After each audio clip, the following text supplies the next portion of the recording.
Hey guys, so I'm Ebony the Author and I'm back with another episode. I know it's been like 8 months since I recorded a video. It's been really crazy.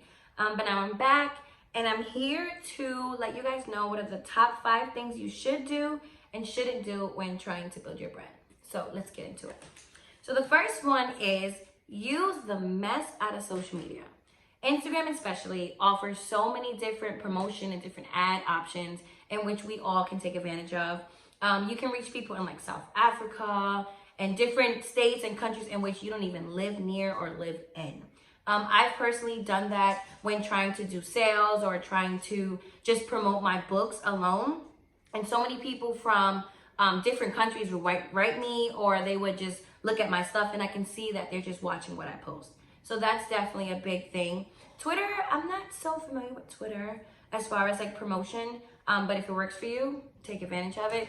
Facebook now, so since Facebook and Instagram are owned by the same company, they're kind of similar. I think Facebook is a little pricey with doing your promotions, but like I said, whatever works for you, make sure you are taking advantage of it as much as you can. And definitely create a website.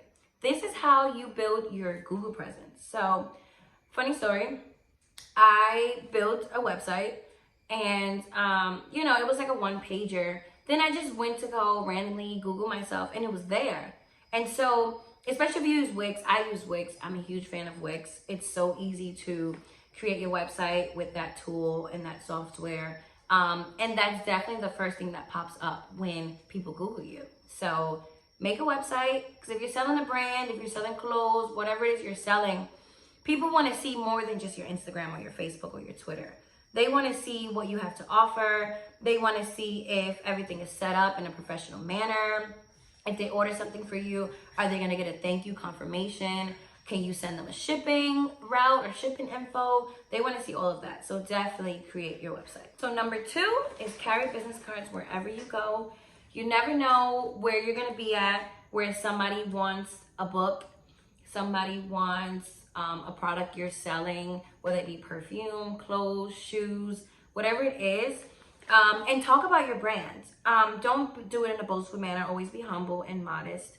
But if it comes up in conversation, definitely slide that in there.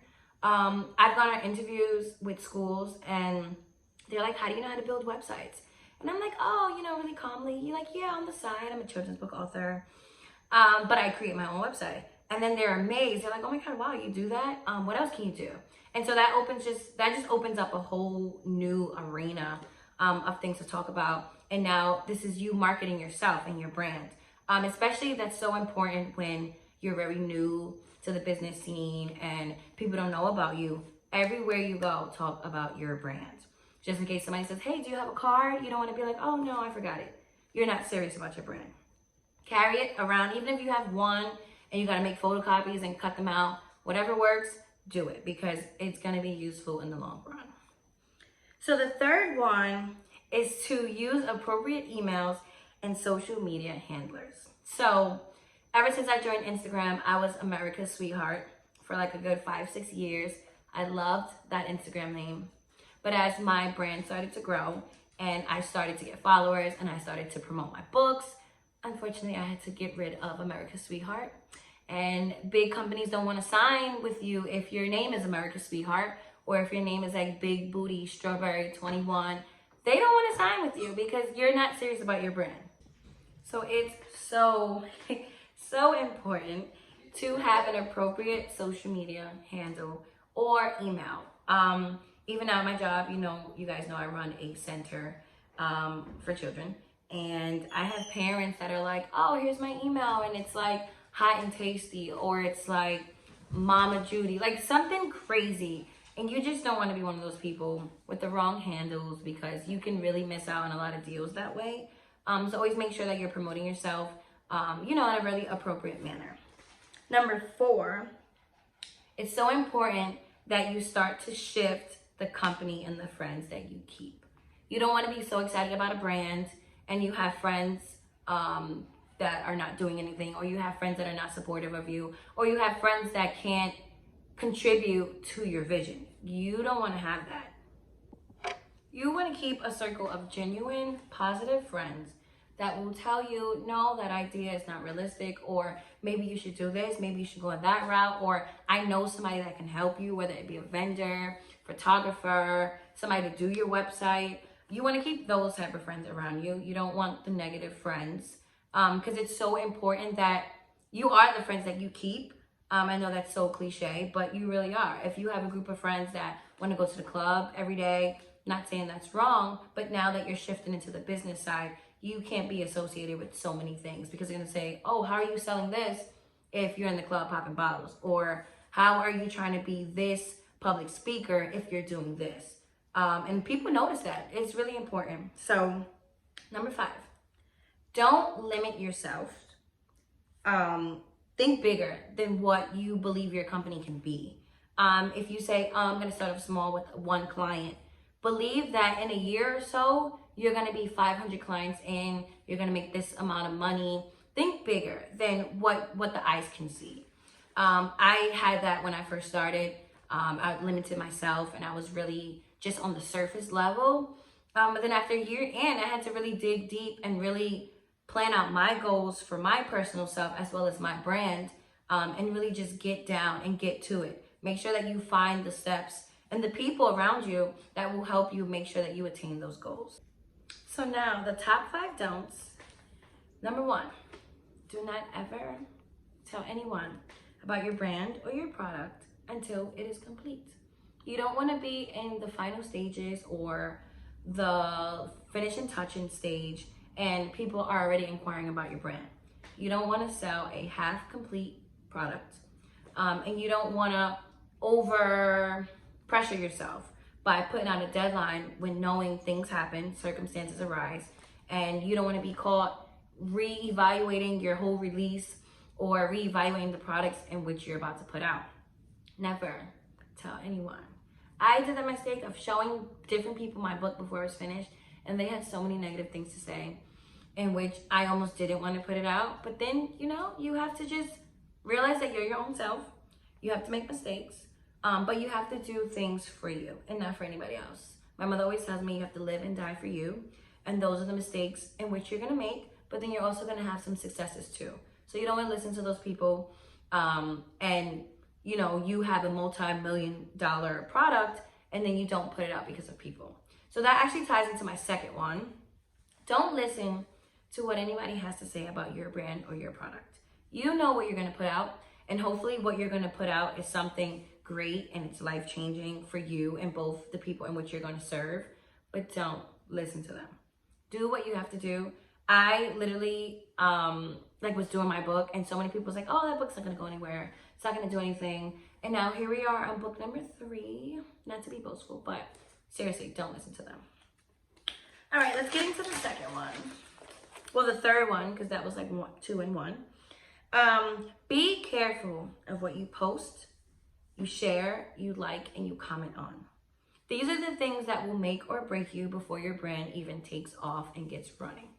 It's always going to be retrackable. Social media is always somewhere in the clouds, whether we delete it or not.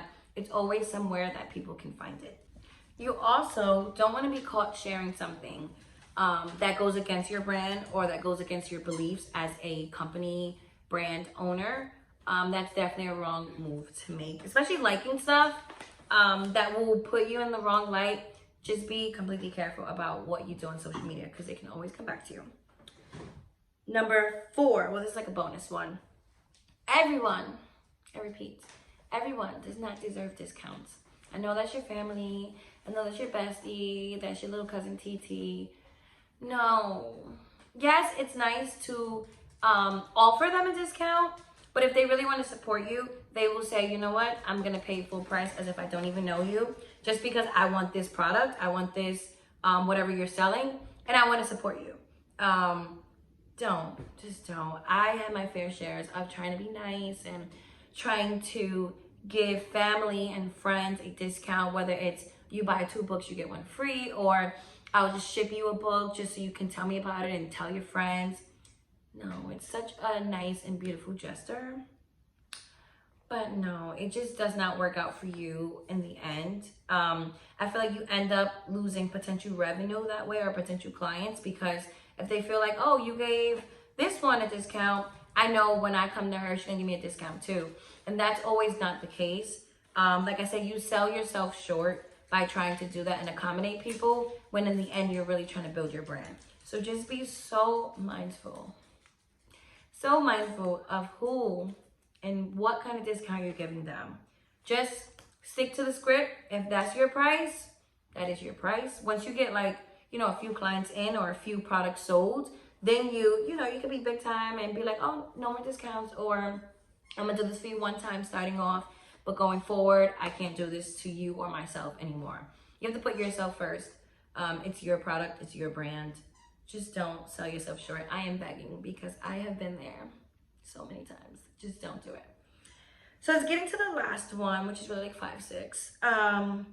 Don't release a brand name, company, or sell products without doing your research. Research is so important. People always ask me why it took me over 1.5 years to drop a 25-page book. It's because I researched. I wanted to make sure my book was not like anybody else's. I wanted to make sure it didn't have a name similar to somebody's, where if you Google it, 300,000 or 500,000 books pop up. Be original. Try to be original. But just put your own little spin on it. I know everybody's doing lashes, everybody does hair, everybody sells books, everybody has a publishing company, but be original. Make people say, okay, I'm gonna go with her because she offers me this, or I'm gonna go with this guy because you know, he has such a great vibe to him and he has such a great model in which why he's doing what he's doing. Just make yourself stand out. Funny story. My company was first called Dream Catchers before it was called Aspire Dreams. And one day I like Googled it, before I had an LLC, I Googled it, and there was somebody's whole real estate company that popped up in like Arizona or somewhere so weird. And I was like, wow, okay, so maybe I can't get an LLC with this name. And that's another thing. They will not let you brand your company a specific name unless it's unique. If you have something similar to somebody else, even if it's like a catchphrase, whether it was Dream Catchers LLC, they will not let you get that. They will not let you get anything similar because they want you to be original. And so that when people Google you, other businesses do not pop up. They only want to see you. And so that is my 5 do's and don'ts of building your brand. I promise you guys I will continue to make videos. It's just been so crazy. But this will not be the last video. In another 8 months, I go ghost. I will be back. So thank you guys for tuning in. See you guys later.